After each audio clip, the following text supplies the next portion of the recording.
everyone, welcome to the channel. My name's Nader. In this video, we're going to go over a bunch of exercises together to get more practice with the ideas of encapsulation, as well as the static keyword that we've learned together for the concept of object-oriented programming together in JavaScript. That was a huge mouthful, but in the previous videos, we went over a bunch of concepts for OOP, or object-oriented programming. We started with an introduction, then we went into inheritance and polymorphism, and finally encapsulation, as well as the static keyword. We skipped over abstraction a little bit since I mentioned in JavaScript that is a little bit tricky to implement. So this is going to be a bunch of exercises to get more practice with that last one, which is encapsulation as well as the static keyword, before we actually move on to the capstone project for this entire JavaScript series. Well done, we've made it to the very end. Let's get right to the exercises. Okay, so as with all the other exercises, I have a bunch of comments at the start of each of these files, and I'll just kind of give a bit of preamble and explanation as to each of these exercises. Feel free to either pause the video and kind of write these down yourself if you feel like it, or you can just grab it from the GitHub repo, which is in the description. You can either copy and paste it from there or use the Git tool to actually download that to your local machine and start coding that way if you don't want to actually type this out yourself. Whichever kind of floats your boat and you like doing, it doesn't really matter either way. The instructions for this one aren't too bad to actually just pause and copy down and write alongside with me. So to start, let's go with a warm-up. So I'd like you to create a printer class. All right, and this class is going to have a constructor that takes two parameters. Right, it's going to take a brand, which we can assume is a string, and it's going to take a colors parameter, and I've spelled this kind of the Canadian or the British way with a U, and it's going to be an array of strings. Okay. Now, this constructor, unlike other constructors, I don't want you to start by actually assigning these directly to the this value right away. So just kind of have it as a placeholder for now. We're going to see how we're actually going to use this constructor with these parameters in a moment. So once you've done that, I'd like you to then create a private method, okay, on this class of printer called setupPrinter. And it's going to take the same two parameters, right? So brand and colors. That the constructor has. And the point of this method is it's going to assign the brand and the colors to the this value, which is the instance of the object once we instantiate the class. Okay, so what we're basically doing here is trying to defer to a private method the actual like this setup for this object so we can call it from our constructor. And that's what we're going to do next. We're going to call our setup printer function from inside of our constructor, right? So we're not actually assigning this directly in the constructor. We're just going to call a setup printer. And then we can test this all out by actually creating a new instance of our printer to see if the brand and colors actually got set correctly if we actually pass it a brand and color. So for example, once we have our class definition, we can create a printer instance calling new printer, give it a brand like HP, a bunch of colors that it can print as an array of strings. And then if we print out the printer.brand and the printer.colors, we should actually see, in this case, HP and all the colors that we passed in. Okay, so this is an instance of using a private method so that we can actually do some setup for our object. So give that a shot and we'll go through it together. All right, so let's kind of start with this part. Create a class called printer and add the constructor that takes a brand and colors. So I'm pretty zoomed in here, so I'm going to be scrolling around a bunch. So I'm going to say class printer. And then we want a constructor, right? So inside the constructor, we said we want a brand and then a colors with a nice U in there.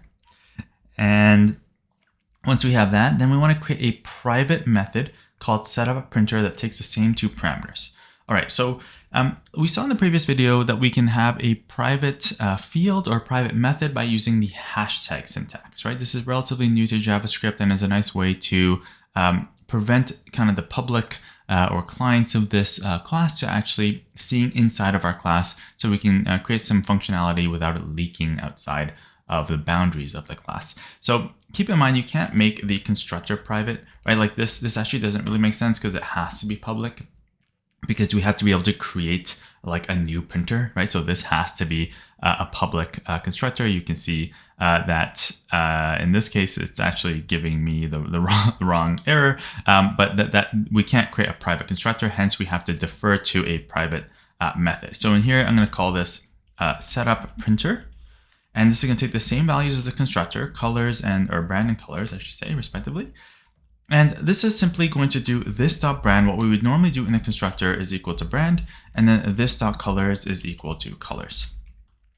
Okay, and now notice that these properties or these fields of the instance, right, are public, right? It's not like this dot hashtag brand or anything like that. It's this dot brand, so it's a publicly accessible field.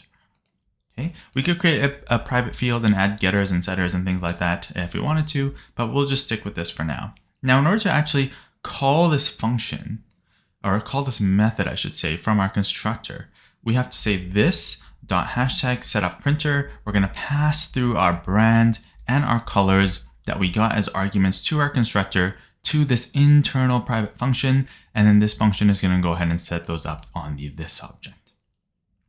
All right, I'm going to copy this code over here where I actually have my printer, oops, not cut, copy my code over there, cut the wrong thing. And I want to see HP red, green, and blue printed out in this particular scenario because I'm creating a new printer with a brand of HP and then colors of red, green, and blue, right? So once I print out these are the this values right here. And I should see kind of these printed out just like that in the comment.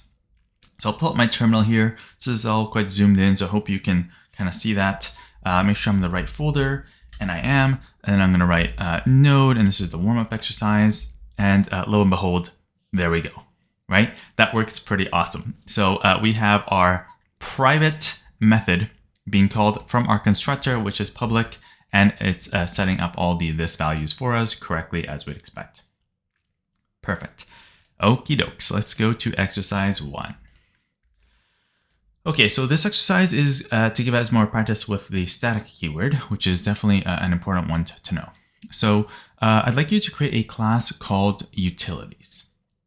Okay, and just create the class itself, right? We're not going to add a constructor in there. We can go with the default constructor. And then once you have that class created, I want you to add a static method to utilities called camel case. And this camel case method is going to have a single parameter, which we're just going to label str, which we can assume is going to be a string. Okay, so keep in mind, this is a static method. Okay, so we can add this inside of the class, but we can ignore the constructor because we'll see pretty quick why the constructor doesn't really make sense in this particular scenario for a static kind of method or static property. Then we want to see the logic for this actually kind of play out, where our camel case function, as we can probably expect, it's going to take this string and it's going to return the camel case version of that string. Now, just to simplify this, what I'd like you to kind of make an assumption about this function and the argument that we're going to be passed is that it's going to be a space in between the words that we want to camel case. Okay, so like for example, if you see hello there like this, this function or this method that we write is going to give us back, it's going to spit back out this camel case version. So hello there, kind of concatenated together. The first letter of the first word is always lowercase, and then camel case starts with the second word where it's uppercase for the first letter. All right, and if we get different types of values, as you can imagine, something like this, for example, if we got number stock items, for example, as our string, we will get back number stock items just like this in camel case. Okay, so a little bit of fun there, logic to figure out how that works. But again, make sure you just assume that the spaces are there in between the words. Don't try to deal with all the edge cases. The point of this is not to write a camel case function. The point of this is to practice the static keyword. All right. So we want to test this out, right? And the way that we test this out is by doing utilities.camelcase directly like this. So we don't actually create an instance of our utilities class, which is why we don't need the constructor. And we can just call it directly on the class object itself, right? So this is basically the same as assigning this function directly to the utilities object itself, but the static keyword kind of does that for us. Okay. So if we test this with all these different kind of test cases, we should see these different results. So go ahead and try that out, and then we'll go through it together. All right, so to start, I'm gonna create this utilities class here. So I'll say class utilities. Now, technically what you could do is you could kind of cheat a little bit, I guess, and not use a static keyword. You can do like directly on utilities.camelcase kind of thing like this. And then you could say it's equal to like, a function and do all that stuff. So that would be the equivalent, but we're just going to do it with the class syntax in JavaScript, which is a little bit neater and a bit more declarative as to what's actually happening. So we're going to use that because that's the whole point of this tutorial. So I'm going to create a static method on utilities called camel case, right? So I'm going to say static camel case, just like that. It's going to take a string, and there we go. So notice that this is a keyword, right? So this is doing that special thing where it's assigning directly to the utilities object. So we don't need an instance to actually make this work. And there's no constructor because we're not creating instances again. We're just creating we're just calling this directly off the utilities class itself. Now we want to actually have this kind of do again. Camel casing. So let's think about this for a second. So if we assume that there's spaces, so what do we want to do? So maybe to start, I can split it on the spaces. So I'll say const like split words, for example, is equal to str.split, something like that, right? So we can split it into the actual word. So for example, if I had like hello there, for example, here, and I pass it into split, I would get back an array of the split words in this case. So whatever I'm splitting on a space, right? So I'd say I get hello as my first value, and then I get kind of there, for example, as my second value. Now, what we want to do is we want to have hello be lowercase and then there be uppercase for the first letter, but then concatenate these together so there's no spaces, right? So I'm going to create my result, and this is going to be an empty string, right? I'm going to keep adding concatenating to this result as we kind of go. In fact, what I should probably do is I should take like result to be the first letter or the first word, I should say, but let's just do it this way, just so you can see it being built up. So I want to add to result the split words at index 0. So in this case, hello, right? But keep in mind, maybe we'll get something like this, which is uppercase, or like this, right? Which is I love cookies, right? We always want to make sure that the first one is all lowercase, right? So I want to say split words at 0 dot to lowercase, right? So there we go. And then what I want to do is I want to loop through the rest of this loop and see if I can add these to the result as we kind of go along. So to start right now, result is basically just this first thing, lowercase. So then I want to be able to add there with a capital T. So I could use a for of loop. I could also it depends on how you do this. In this case, for of would actually iterate on the first one. So I could probably like shift or unshift this thing off the start. I always forget which one it is. I'm just going to create a regular loop here so I can actually control the index a bit easier. So I'm going to say for let I equals 1 in this case, so I can skip the first item. I is less than split words dot length, and then I plus plus, right? Just a regular for loop there. If you're seeing this for loop and you're like, oh, please use the functional methods, Nader, I apologize. Well, there's different ways we can do this, so I'll just show you one way. And now what we want to do is we want to grab the word. So I'm going to say let the word that we're looking at right now is going to be the item at this index of the loop, right? So I'm going to grab the split words at this index, just so I have that kind of available. And what I want to do to this is I want to basically lowercase it, but then take the first letter and uppercase it, right? So let's lowercase it first. So I'm going to say let, or I'm going to say word is equal to word dot to lowercase. So now I've lowercased the whole thing. So imagine if I got like if this was like all caps, for example, right? Like let's just say I got hello there or something like that, right? This would be all caps. So I've lowercased this now. So now I have lowercase there, right? But then I want the T to be uppercase, right? So I need the first letter, which is index 0 of this word, to be uppercase. So let's see how this is going to work. So I'm gonna say word. So I can't say word at 0 dot to uppercase because we can't change a string. Like this is not going to manipulate the string. This is just going to give us back a new string because strings are copies of each other, right? They're not. They're basically like primitive types. So let's think about how we can actually get this to work. So I want this string at 0 to be to uppercase, but this is going to give me kind of a copy. So it's not actually going to change word, right? So that's going to give me a capital T. And then I want to be able to grab the rest of this string kind of from index 1 to the end and add it to this. So I want to basically grab like the rest of the string, right? Rest of string. So I want to grab like the T or the HERE in this case, right? So this is the T.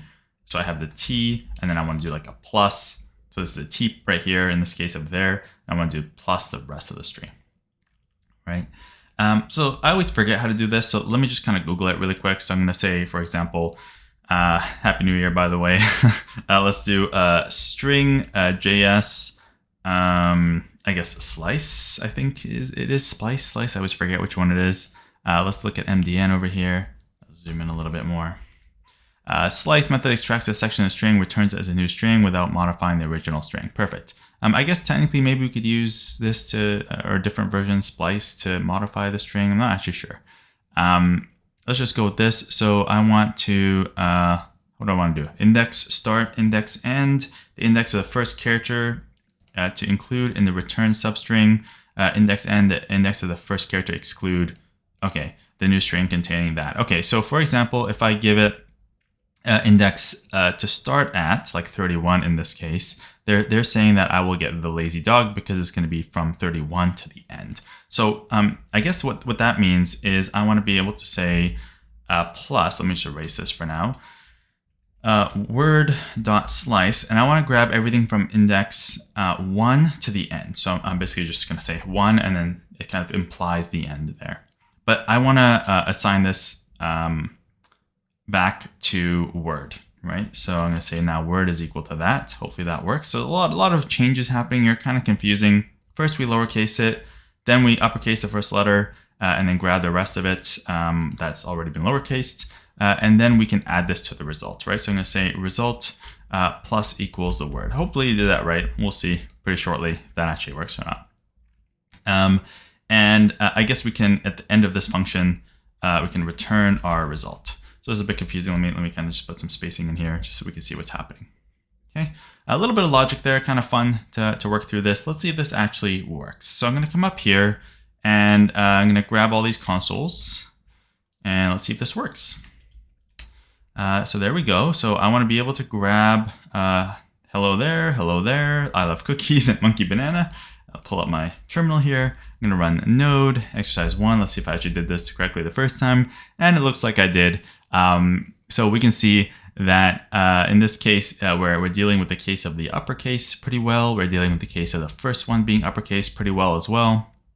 And then the monkey banana, where both are kind of the first letter only is uppercase, seems to work pretty nicely as well. Like I wonder, for example, if we have some like something like that in there.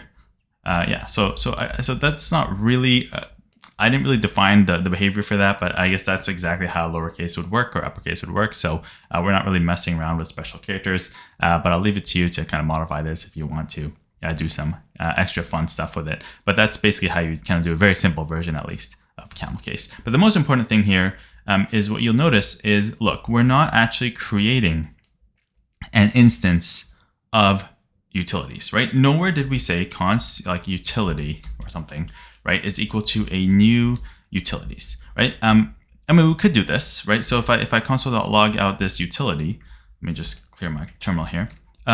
We'll see that we can create it, right? Because we have a default constructor, but there's not really anything in there. Like we're not. This is the only thing in here, apart from the default constructor, which is behind the scenes, is the static keyword, which is actually on the class itself. It's not actually on the instance, right? So for example, if I say console, oh my goodness, console.log object.get own property names of our utility, which is my instance in this case, what we'll see is that really there is nothing in there at all, right? Zero things in there, because we have no method. So just to prove that actually works to you, for example, if I said, I don't know, if I had str in here, right, and add that as a field property. If I run this again, we'll see that str actually is in there. And of course, it starts off as undefined, right, because I didn't define it to be anything.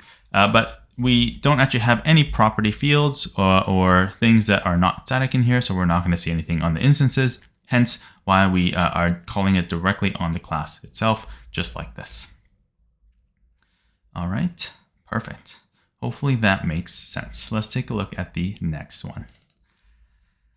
Okie dokes. So for this one, what we want to do is kind of look at this code here that I've written, and I'd like you to actually predict as best as you can what the output is going to be for the console logs that I give you.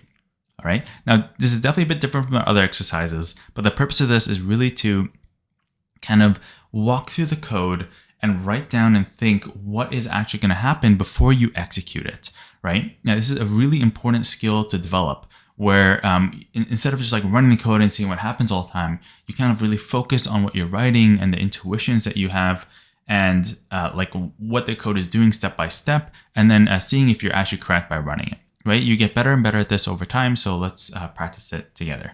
So here we have a class called animal, right? An animal has a static field called known mammals, and it's an empty array to start. Okay, and it has a instance field mammal false, instance field eyes, which is 2. You can see that it's just using the default constructor, right? It's there. It's just behind the scenes. We're not really doing anything with it. We have a static is mammal method, and then we have a regular method on the instance of the class called describe. Okay. And then over here we have class monkey, which extends our animal class, right? So it's a subclass. It also has a static field called known monkeys this time, so slightly different, and it's an empty array. It has a height and a weight for its instance fields. It has a static method called isCute, and then it has a regular instance method called eatBanana. All right. Now, this code, arguably, if you look at this, there's just kind of some funky, there's a lot of mixing of static and not static and stuff like that, and extensions and whatnot. But really, I tried to keep it as concise as possible for you, just so that you can kind of look at these two and try really hard to figure out what's happening without too much extra stuff. You can see that I didn't really add any logic to any of these methods or anything like that. And the entire point of this is really just to focus on what we're going to get with our code that we show you below. So here, I want you to create one instance of our animal. Okay. And then I want you to log out these 4 logs, right? So what is the property names, or what are the property names of the actual instance of the animal? What are the property names of the instance's prototype? What are the property names of the animal class itself? And then the animal class's prototype. All right, and then do the same for monkey. So we're going to create an instance of our monkey class, and we'll call it monkey in this case. And I want you to see, what do you get for the property names of the monkey instance itself, the monkey instance's prototype, the monkey class object itself, and then the monkey class object's prototype. All right, so these are all going to be arrays of different values that we're going to see as a result of basically what we see in here. It's going to be putting it in different parts of where we're actually getting the property names. And it's a really good exercise in trying to figure out, where are these actually going and what's actually happening behind the scenes in JavaScript, and try your best with that before you actually run it, just to see what you get.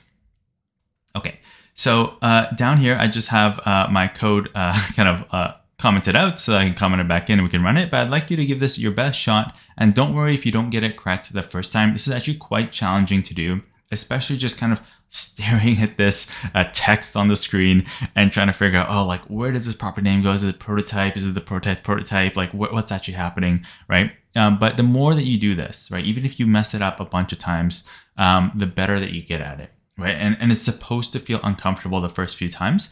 So just kind of embrace that uncomfort, I guess. Discomfort is the right word there, to get better at this process of actually analyzing the code before running it, just to see what you get. So give that a shot, and then we'll go through it together. Okay, so I have my code commented out down here. I'm just going to comment it back in. And just to kind of go through this again, right? This is the same code up here. So we have our animal class, some static properties, static methods, regular properties, regular methods, and then our monkey extends our animal, static property, regular properties, static methods, and regular methods. And this is the subclass. And then I'm going to create the instances of each and log out the instance's prototype, the class, and the class prototype. Okay, so before we actually execute this, let's kind of see what we can do when we're looking at this. So when we create new animal, all right, what we're doing is we're actually calling the animal class's constructor, right? So where is that? Well, there's no constructor here, right? So what happens? Well, we have a default constructor that makes a this object for us and kind of puts these things on there if we have them. So in this case, we do actually have properties using the field initialization syntax, right? This is kind of a newer syntax it's kind of easier and more similar to other languages, where this is effectively this.mammal is equal to false and this.I is equal to 2. And this is this.height and weight are equal to undefined for monkey. Okay, so these are instance properties. And this describe here is the instance method. Okay, so the curious thing though is that once we create our animal in this case, which is calling the animal's constructor again, which is created by default for us, we get back our animal instance, right? So in this case, if I'm asking for the property names of the animal instance, I expect to see mammal and eyes, right? Because each individual animal is going to have their own version of mammal and eyes. So you can imagine that if we had a constructor that was not the default one, we could actually change this in the constructor. We can create methods that change this, right? We can set like a set mammal or a set eyes or something, right? So each individual animal needs to remember or have some concept of the state of its mammal property and its eyes property. So these we would expect to be on the actual instance of animal itself. So I would expect here to see mammal and eyes. Okay, because that's on the instance of the animal itself. All right, so the next thing is, okay, well, how about the prototype of the animal instance? Now, what is the prototype of the animal instance? That's probably the first question. So whenever we create an instance of a class, the class syntax and the new keyword automatically set up that instance's prototype to be the class prototype. So in this case, this is going to be the animal.prototype, right? So the question then is, well, what is on the animal prototype, right? So let's take a look at this. Static. Well, you might think that this will be on the animal prototype, but it's actually not. So I'll explain why in a second. We looked at mammal and eyes. These are not on the prototype, right? Because we just mentioned that they're on the instance itself, which is not the prototype. It's different. Static, again, we'll come back to, so that's not going to be on there. Describe. So let's think about this. The methods that are on the classes, technically every single animal has these methods, and the methods are the same for every single animal, right? Even though we can write some code in here, right? That code is going to be the same for every single animal. So we really only need to have it in one place, and that's on the animal prototype. That's why we can do something like animal.describe. Right? Because we're gonna check to see if it's on the animal object. Technically, it's not, because the animal object only has mammal and eyes. So then we're gonna look up at its prototype, which is gonna be the animal.prototype, and it's gonna have describe on there. So I would expect to see on here, what did I mention? Describe. All right. So what else might be on here? Well, this one's tricky, right? And if you got this, kudos to you. I don't think most people would get this. I think I even forgot this when I was actually even creating these. But the trick here is that there technically is one more method in here that's always included, right? As I've mentioned a couple times, for every single class, even if we don't put it in ourselves, and that's the constructor. And the constructor is also on the prototype because it needs to be able to be accessed from everywhere.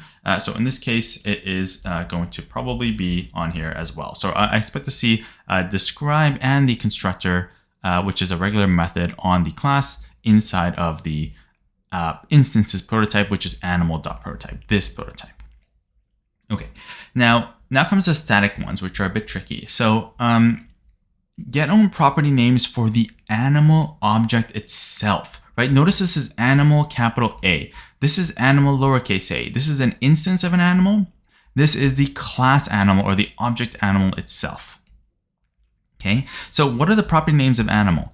Well, interestingly, if you think about how this would work, we can technically say, since this is a static property and this is a static method, we can actually do animal dot known mammals, like capital animal, right? So I can do something like this. I can say, for example, here, I can say animal, oh my gosh, spell it correctly, dot like is mammal. Now, this doesn't make sense because we probably would want to pass it like a parameter here, right, or an argument. But let's just, for now, just ignore that definition. This is, notice, directly on the animal object. It's not lowercase animal that is mammal, because that would be an instance. It's uppercase animal that is mammal. So it's directly on this uppercase animal object. Okay. So with that said, so if all static things are on there, well, I would probably expect to see known animals and our is mammal that we just talked about, right? Because those are this one's a static property, so it's the same for there's just one of them on the animal object itself. It's just basically a property on the animal object itself, and same with static is mammal. Okay, now here's kind of the tricky one. The prototype of the animal object. Now, if you didn't get this one, don't blame you. In fact, I actually don't know the answer to this off the top of my head. I actually don't have any notes with me for this one. I'm just doing this off the top of my head right now as well, just to make it as authentic as possible. I actually don't remember what is on this, but what this actually is the function.prototype. Okay, so the reason for that is if you look at this, right? If you look at how we create an animal, this is just like calling a function, right? I know this looks weird because it's like, oh, but now this is a class. This is not a function. Well, actually, classes are basically just functions, right? We use a new keyword on functions as we saw initially in the first object-oriented video, and the class syntax really just, and this keyword video, the new keyword just kind of, it hooks up all of this values, and the class syntax hooks up all the prototypes for us behind the scenes in a nice, easy to use way. But really, this is just a function if you think about it, right? Like, look, this looks like a function. If you didn't know anything about classes and you looked at this minus this weird new keyword, you'd be like, yeah, I mean, it's just a function with the capital letter for the first name. So it looks a bit weird, but it's just a function. I'm just calling some function called animal, right? So these are all just functions, and functions can have a this context if you use the new keyword. That's what that does. So really, this is just a function.prototype is what this is pointing to. Now, I don't remember everything on the function prototype. I think there's like, I actually can't remember. There's just a whole bunch of stuff on there. There's probably a constructor on there. There's my mind is blanking, like a length and name or something on there. I can't remember, to be completely honest with you. We'll see what's on there. There's like callee, I think. A bunch of interesting things on there. We don't use them as much, but they are definitely there. So the key here is this, though, right? This is the function prototype. Now, that was probably one of the more challenging ones for this. So let's actually kind of go down to monkey now and take a look at monkey. So here we're creating a new monkey, right? This is our instance of a monkey right here, lowercase monkey. So what's going to be on lowercase monkey? Well, if we kind of go with the same rules as before, height and weight, right? Because those are the only things that are not static and that are not methods. These are properties on each individual instance of a monkey object. Okay, so same thing here. This is the monkey prototype. So this is going to be not animal.prototype. This is monkey.prototype. And what is on the monkey's prototype? Well, that would be all the methods in this case. So in this example, we have only one that's not static, and that would be eat banana. But then we also have, remember, the constructor is on there as well, which is a bit tricky. And that's included for every single class, no matter what. And here we have our monkey object itself, and our monkey object is very similar to this. So we can do monkey dot something, right? Capital monkey dot something. So for example, here I can do like monkey dot is cute, right? And here again, this doesn't really make sense. We probably want to pass it some kind of argument to check if that monkey is cute. I think this would always return true, to be completely honest with you. But maybe you think some monkeys aren't as cute. But we probably pass that on monkey object and it would like return a Boolean value or something like that, right? And in this case, this is on the actual class object itself. So what else is on there? So we saw that is cute is on there, and then known monkeys is the other static one. And that's just going to be an array instead of a method. Now here's an interesting one. What is a prototype of monkey? Okay, so let's think about this. So monkey itself is an object, right? And the object we saw for animal is prototype is the function.prototype, right? So is this one also the function.prototype, or is it animal, right? This is a bit confusing, right? Let's kind of leave that as a little teaser and see what we get, because this was just meant to kind of throw you for a loop as well. So I'm gonna pull up my terminal. Let's see how our score is here. Let's see if we actually get anywhere close to any of these. So I'm gonna clear my terminal here. Don't worry, I'll scroll my screen over in a second here. I'll just do node exercise 2 in this case. And let's see how close we were with some of these. So first one, we wanted to see mammal and eyes. So we got that. So that's pretty good. And that was for the instance of animal. Then we have animals prototype, instance of animals prototype. So we saw describe and the constructor, right? In the reverse order because constructor is always first. And that was correct. And then we have our known mammals. We have our animal object itself, which has known mammals and is mammal on there.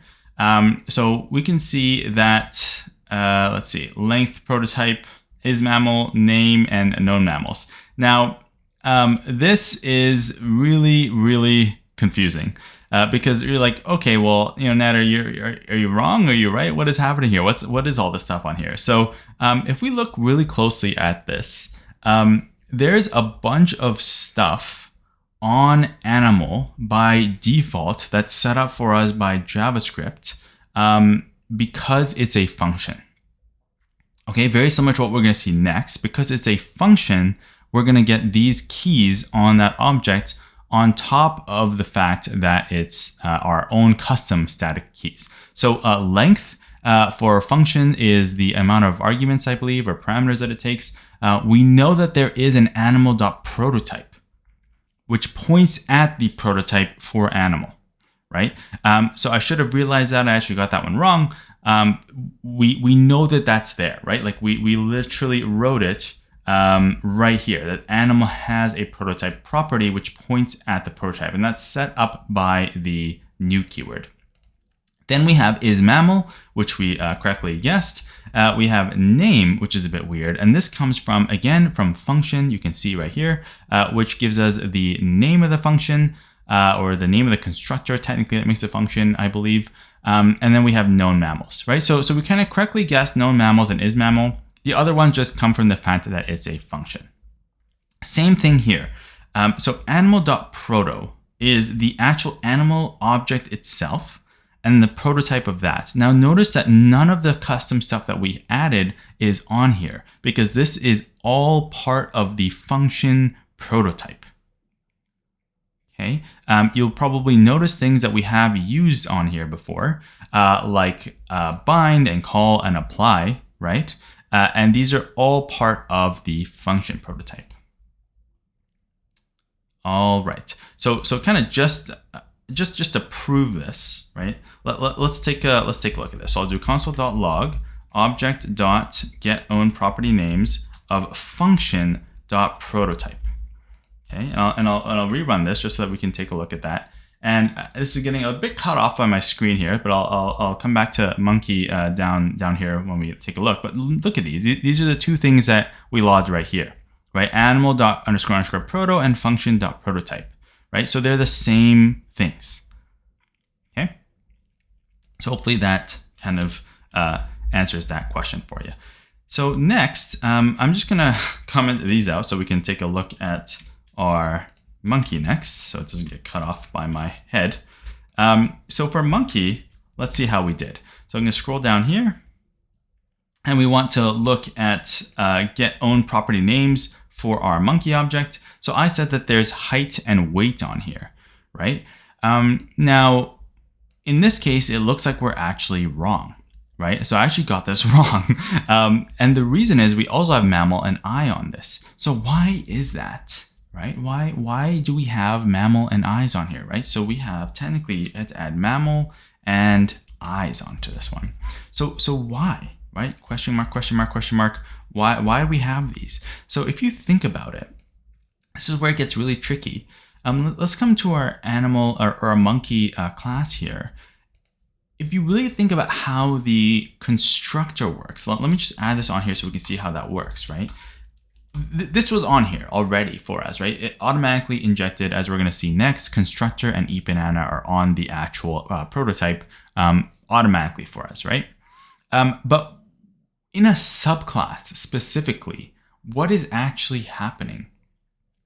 Well, we know that the first thing the subclass does is call super to set up the this object. So this is actually being inserted for us automatically behind the scenes by JavaScript. So what is super doing? Well, super is coming up here to animal and calling its constructor to set up the this value, right? And the constructor up here is actually empty, right? But technically, as I mentioned at the start, mammal and eyes is very similar to doing this, right? It's pretty much the exact same this.mammal, this.eyes is equal to 2. We're setting them on the instance of the actual animal that we're creating in this case.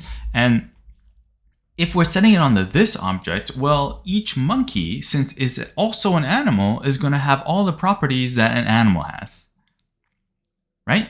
So in this case, it's also going to have mammal and eyes, and then it's going to add on the height and the weight afterwards. So at this point, it's going to have the mammal and the eyes. Then at this point, it's going to add on the height and the weight. All right, so that's actually what's happening. All right, great. I'm going to comment these out just so we don't get too confused with too many things in here, although that shouldn't make a difference. And let's kind of come back and revisit what's happening down here with our monkey. So I got that one wrong. Mammal and eyes are coming from the super class in this case, or from the animal classes instance properties, because we have to call super.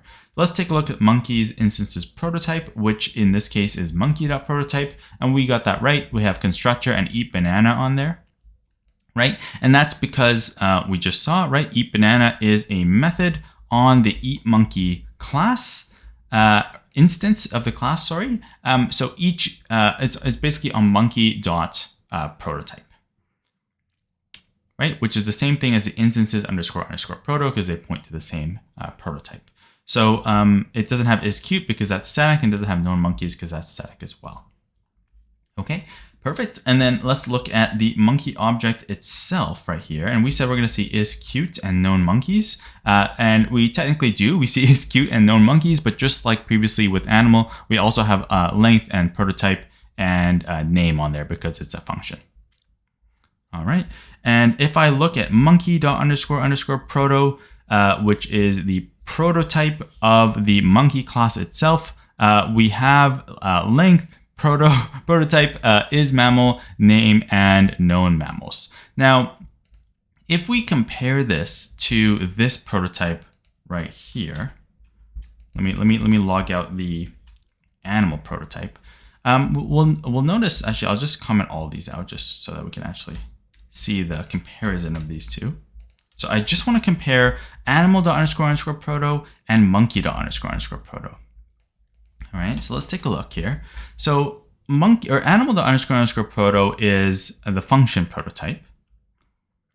Okay, and then this one, well, what is this one, right? What is the monkey.__ proto? Interesting, it's different. It doesn't seem to be the monkey prototype, right?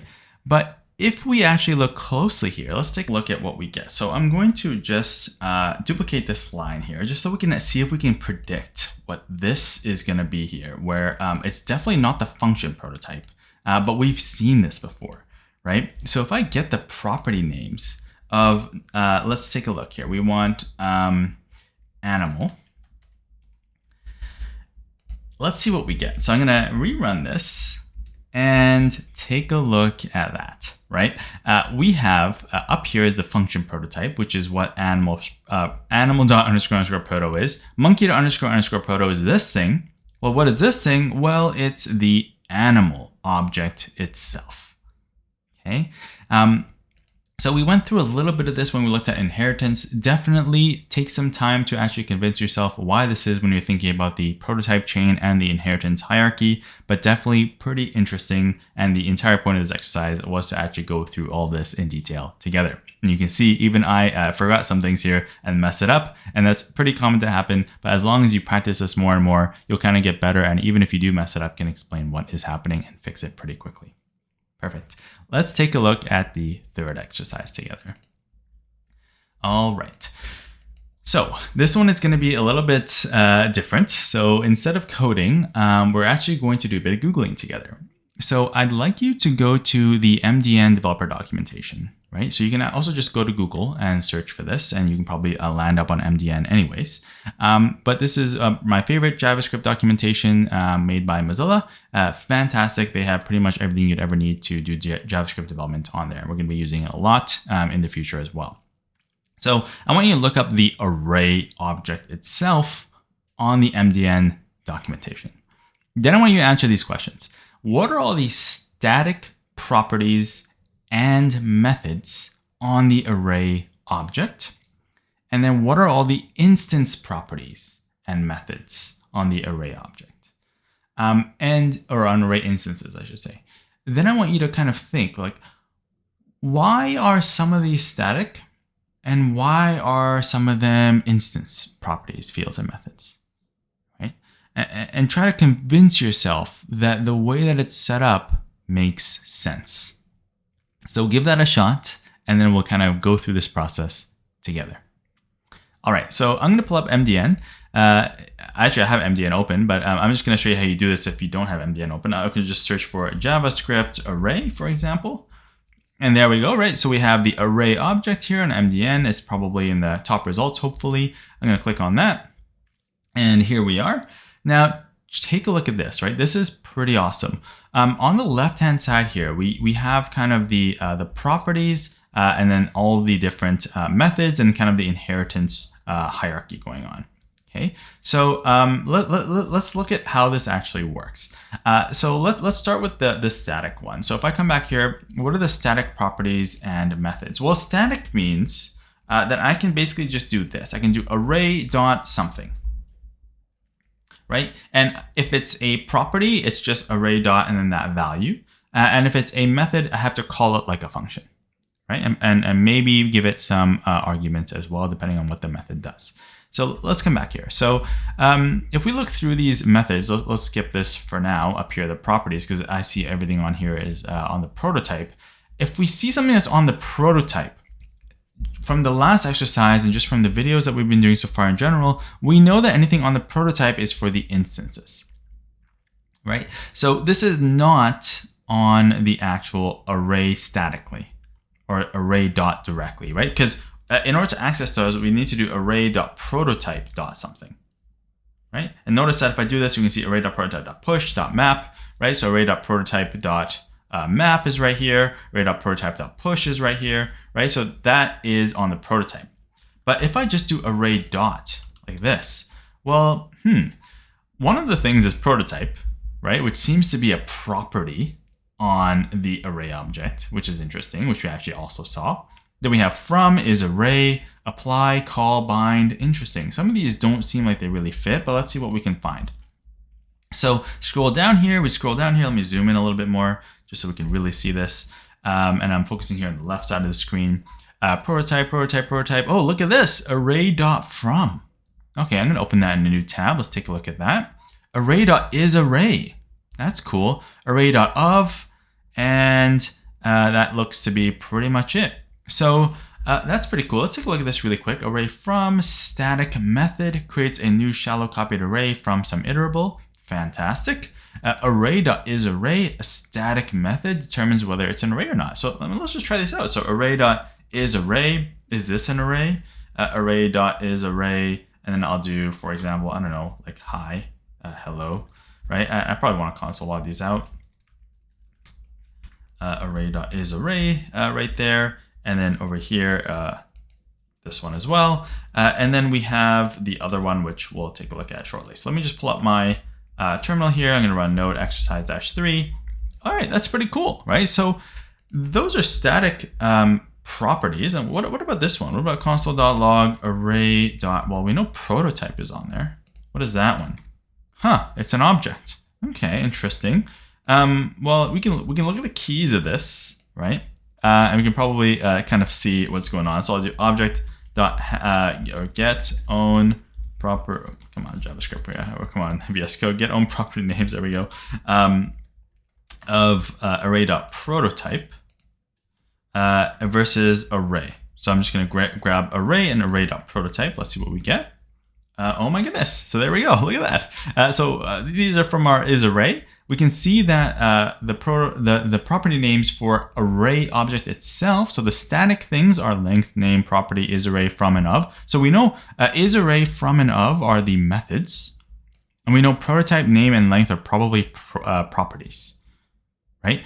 So what does that mean? Well, I mean, let's log these out. So let's take a look at what they are. So if we look at array console.log array dot what is it? Length, and we say array dot name, and then we'll say array dot prototype. We saw that was an object. Let's look at these, and we'll come back to that one. So we can see that array.length is 1. Well, that's probably because it's a function, and we can give it one parameter. Array.name, well, that's array. That's the name of the constructor function. And array.prototype, well, that's an object that has a whole bunch of stuff on it. Array itself has all these things that we just looked at. And then the prototype is the one that has all the things that we'd expect to be on the instance of the array. For example, we can do like 1, 2, 3, and then we can do any of these things, right? We can do .map, for example. Right, or we can do entries, right? Because technically it's a object as well. So these are all the things that we can grab directly from the array, which is pretty array instance, which is pretty awesome. Now the question is, okay, well, so these are on the array prototype. So why are these ones on the prototype? And why are these ones on the statically on the array object? And when would we choose one or the other in this case? Why did they choose when they're creating JavaScript to put isArray statically on there, or from statically on there, or of, right? Versus all these ones. Why is push not on here, for example, right? On the array object itself. Well, if we think about this, the reason is that all of these static properties and methods, we don't actually need an instance for. In fact, it doesn't make sense to have an instance for, right? I mean, technically you could probably say, okay, well, Nader, it'd be nice to say isArray like that, and we get true or false, right? But they made a decision to just put this function instead of on the instance directly on the array object itself, and you just pass it your instance, and it'll tell you whether it's an array or not, right? Now, is that better? Well, probably, right? Because you wouldn't want to do something like this. You wouldn't want to say, to test if something is an array, let's say I have a string. Let's say I have a string and my string is hello, right? If this wasn't on the array object, so let's see how we can do this two ways. So the first way is having it on the actual array object as a static method. So array.isArray, is this thing an array? Right, so this would be false. If it was on an instance, well, this would be kind of odd, right? Because we don't really have an instance to use to test if this is an array. So we'd have to create an instance. So we could say const arr is equal to a new array, or we could just create it using the shorthand syntax. And then we would have to say array.isArray, and then we could pass it our string, right? Now this is terrible, right? Hopefully you can agree that if we compare these two lines when we're testing with a string to this single line, this would be really bad. Everybody would be very sad if they had to do this every single time. This is definitely not a good way to approach this code, right? We should be able to test something without needing an instance to actually use that method. In this case, for is array. So that's really the rationale for that. And then for the prototype, well, it's kind of the reverse, right? The prototype is we know we have an instance of this thing and we want to operate on that instance. So for example, I want to be able to like fill an array with values, or I want to find something in an array. I would not want to be able to use these on a string, right? Or a number, right? Or a Boolean value, or my own custom object, right? These only make sense for instances of an array specifically. Right? Now, arguably for strings, there's some crossover for some of these things like slice and whatnot, but generally speaking, each instance of an array should have these values so that we can push stuff onto them, unshift onto them, and all that kind of stuff, right? Because that makes sense for instances of arrays. Okay, so I hope that clears it up a little bit for you. And that's going to lead us really nicely into the bonus for this video. Let's take a look at that together. All right, and just to really clear that up one more time, again, everything that's directly on the array itself is just array.something or object.something, right? Or for example, like math.something. I don't want to give too much away. Anything on the prototype is on the instance for any object in JavaScript in general, including our own custom objects. Now, the bonus, what I want you to do is I want you to think about this, right? It's another thinking one, pretty open-ended. If you were to design, or I should say when you are to design your own class for your own project, right? So your own set of object-oriented kind of classes, what questions would you ask yourself while deciding whether to make something static, a static instance field or a static method, right? That we saw, for example, with arrays, or whether to make it an instance field method or property, right? So like, what's the differentiating factor there? And I also want you to think about this. How about for private and public accessors for both the static and for the instances, right? So when do you want something to be static or instance? And when do you want something to be private or public, both for static and instances? Okay, definitely very open-ended. Try to just think about use cases and scenarios where you might have seen this or how you would design it yourself. And we'll kind of go through some questions and potential answers for this together. All right, so now let's start with this one. So we kind of answered this one already in when we just looked at arrays, but let's kind of go through it again. So if I was to think about whether something is going to be static or an instance field or method or property, I would probably ask myself questions like, okay, well, do I need an instance of this object, my custom object, to actually do this logic with? So in the case, if you think of the array, like I want to be able to test if a string is an array. So I don't necessarily need the array to test that. I just need a function available to test that. So another way to think about this is if I just had a generic function, right? Just a general function in the global scope available to me. And that function, I could just pass it my thing and it would give me some answer based on some logic inside of that function, right? Does that make sense, right? Like, is that going to work properly?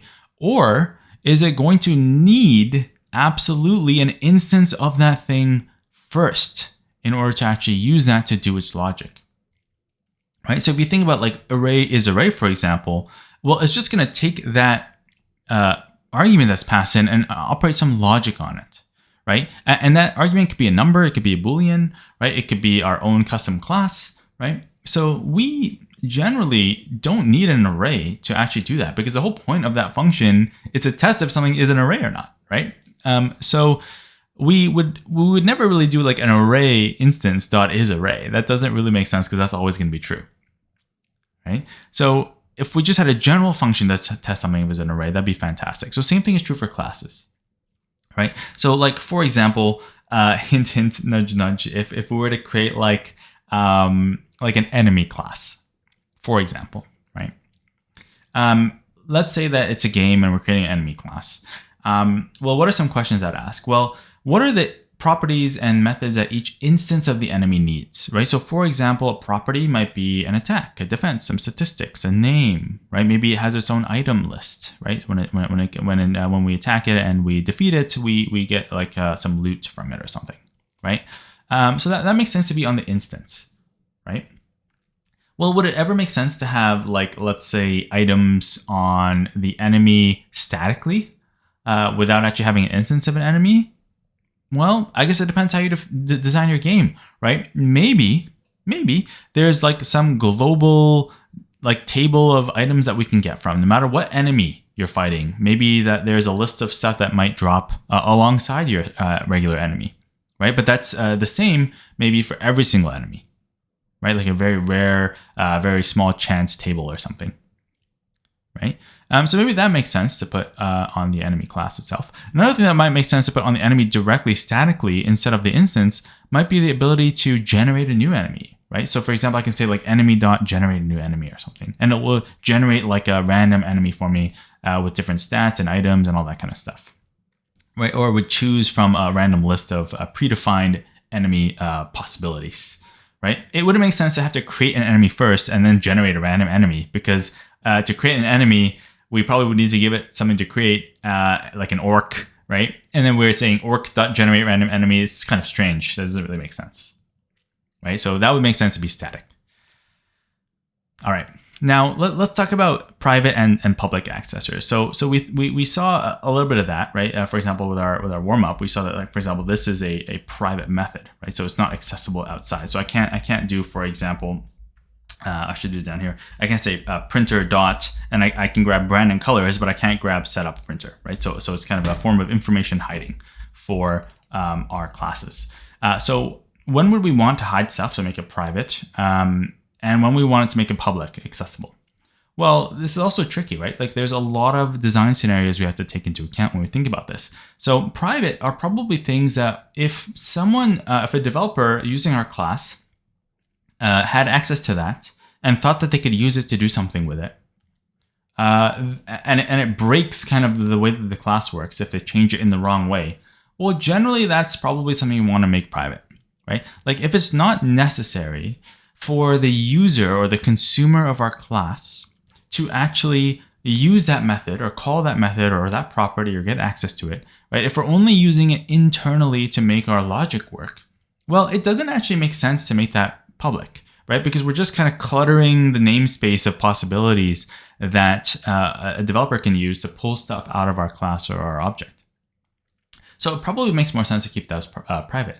But public things are things kind of by definition that we want other people to be able to access and to use, right? So for example, like if we go back to our enemy example, just to keep it consistent, maybe for, like, let's say if we had a static method and it was generating a random enemy, maybe the actual list of enemies is private, right? So you can't actually change the list of enemies unless you have to go through a custom method that we make you go through so that you can actually add stuff or remove stuff from the list in a very predefined way. We don't want people to just go in and kind of change the list without the proper structure associated to it. Because you can imagine maybe every enemy has a very specific set of properties, like a loot table and spawn chance and all that kind of stuff, right? The developer is not going to know that, right? So we need to kind of set it up in such a way that we have a very defined public interface, right? For our developer to call to maybe like add a new enemy to the table, and they have to pass in all these arguments, right? And if they don't pass it in, maybe we don't allow them to be added, we throw an error. Right? That's much better than allowing the developer to be like enemy table dot is equal to an array, and then it's like a string in there or something. That would break all of our code, right? So it makes much more sense to have things that are internally used in our class that are just used to make the class function properly, but not necessarily actually handles for other people to interface with when they're using our class. That makes sense to be private. Everything else makes sense to be public, generally speaking, right? In fact, you could probably go like there's kind of two fields of thought. You can make everything private and then start making things public as you go to see kind of what should be public, or you can go the other way around and kind of make everything public and then make things more private over time. Or you can kind of find a middle ground, right? So there's no like silver bullet for this. Really, you just get a feel for it as you develop this and get more experience building out these object-oriented classes over time. But really, the main question at the end of the day really is, by adding this to be publicly accessible, am I adding the ability to break the class and break the system? Am I confusing the client and the developer actually using my class more than by keeping it private? Or do I need to make a very specific, strictly designed public interface to actually interact with those private methods and private properties so that I can very strictly control what actually gets changed and how it gets changed? All right, so we're going to get more practice with this over time as we build more applications together and we get into different types of tools and technologies. But hopefully that gives you kind of a general gist and idea of the types of questions that you might want to ask. So I hope you found this video valuable. If you did, I'd love it if you could like the video and subscribe to the channel. I'd love to hear in the comments kind of what your answers to these questions were. Did you come up with different answers? Did you get everything right? Did you get a bunch of stuff wrong like I did? Kind of how did you approach these exercises and kind of what did you come up with? And do you have any questions about anything that doesn't kind of seem right or seems a bit off?